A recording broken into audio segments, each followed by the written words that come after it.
ఏమండి తొందరగా హారతి కళ్ళు కద్దుకోండి. ఏమిటి విశేషం? ఏమిటండి పూజ ఇందాక ఉండమంటే మీరేమో టైం అయిందని వచ్చేసారు. ఇవాళ శ్రావణ శుక్రవారం. అక్షంతలు వేసి నన్ను ఆశీర్వదించండి.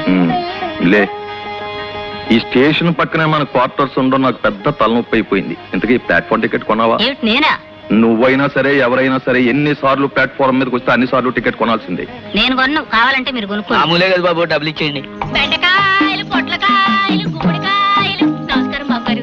ఏం పోలమ్మా, ప్లాట్ఫామ్ మీద కాయగూరలు వేస్తున్నావే? ఏం చేయను బాబు గారు, ఈ రోజుల్లో ఎక్కడ పడితే అక్కడ కాయగూరలు అమ్ముకోపోతే కెట్టడం లేదు.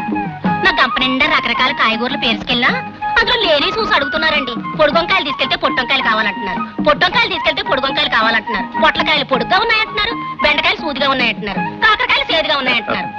పోలమ్మా, కూరగాయల కంటే ముందు నువ్వు మాటలు అమ్ముతావే.